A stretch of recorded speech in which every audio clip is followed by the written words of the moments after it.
जब परिणाम आएगा उसके बाद ही कुछ हम कह सकते हैं। देखिए, अब उन्होंने क्या किया है उसके बारे में तो कुछ नहीं मैं बोल सकती।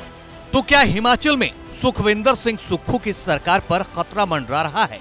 क्या कांग्रेसी विधायकों ने ही सुखविंदर सिंह सुक्खू की सरकार को अल्पमत में लाने का मन बना लिया है? कयासों का बाजार इसलिए गर्म है क्योंकि सूत्र बता रहे हैं कि राज्यसभा की एक सीट के लिए हुई वोटिंग में 1-2 नहीं बल्कि करीब 9 से 10 कांग्रेस विधायकों ने क्रॉस वोटिंग की है। हालांकि सीएम सुखविंदर सिंह सुक्खू जीत के दावे तो कर रहे हैं, लेकिन आशंका से इनकार भी नहीं कर रहे। भारतीय जनता पार्टी में अंतरात्मा नाम की कोई चीज थोड़ी है, वहाँ तो पैसे आत्मा अंतरात्मा चलती है।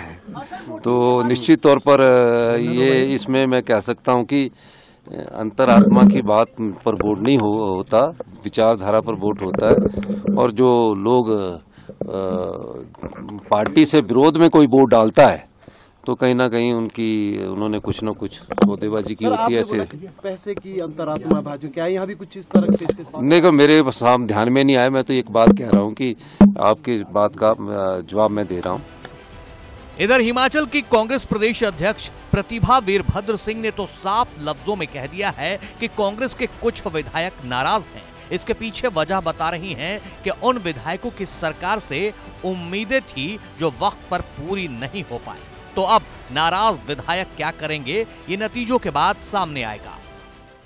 देखिए, अब उन्होंने क्या किया है उसके बारे में तो कुछ नहीं मैं बोल सकती। उनकी कॉन्शियस ने क्या करवाया है अब देखेंगे। When the results come out then we'll see what the situation is and we'll face it. कुछ लगता था कि कुछ उनके आशाएं थी सरकार से जो हम समय पे नहीं कर सके, तो उससे उनकी नाराजगी जग जाहिर है। और वो अब क्या करते हैं वो तो अब वोटिंग के माध्यम से ही पता लगेगा। दरअसल राज्यसभा का चुनाव सुक्खू सरकार के लिए गले की फांस बनता दिखाई दे रहा है। इसे समझने के लिए हिमाचल में आंकड़ों का गणित समझना होगा। हिमाचल विधानसभा में मौजूदा वक्त में कुल 68 सीटें हैं। बहुमत का आंकड़ा 35 का है। कांग्रेस के पास 40 सीटें हैं जबकि बीजेपी के पास 25 और अन्य 3 विधायक हैं। इसी बहुमत के लिहाज से कांग्रेस ने वरिष्ठ वकील अभिषेक मनु सिंघवी को उम्मीदवार बनाया, लेकिन आंकड़े पक्ष में न होने के बावजूद हिमाचल में बीजेपी ने हर्ष महाजन को सिंघवी के खिलाफ मैदान में उतार दिया। राज्यसभा में एक उम्मीदवार की जीत के लिए 35 विधायकों का वोट जरूरी है और इधर सरकार के लिए भी बहुमत का आंकड़ा यही है।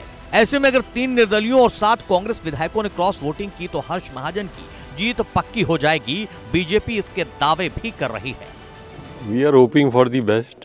हमने पूरी मेहनत की है और फाइट तो देंगे, तो we are hoping for the best. Cross voting की उम्मीद कर रहे हैं, क्या एमएलए से बातचीत हुई? अभी शाम को ही पता लगेगा। जो चुनाव हो रहा है उसमें भारतीय जनता पार्टी की ओर से हमने कैंडिडेट दिए हैं और हर्ष महाजन जी हमारे कैंडिडेट हैं।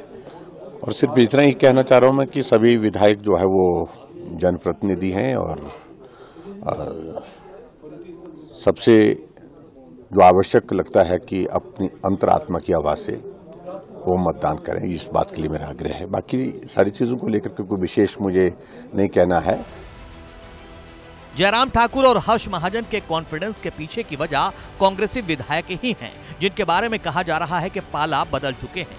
क्रॉस वोटिंग करने वाले जिन कांग्रेसी विधायकों के नाम सामने आ रहे हैं उनमें इंद्रदत्त लखनपाल, रवि ठाकुर, सुधीर शर्मा, राजेंद्र राणा, चेतन शर्मा, देवेंद्र कुमार भुट्टो शामिल हैं। क्रॉस वोटिंग करने वाले इन कांग्रेसी विधायकों की फहरिस्त लंबी है। इसके लिए नतीजों का इंतजार करना होगा।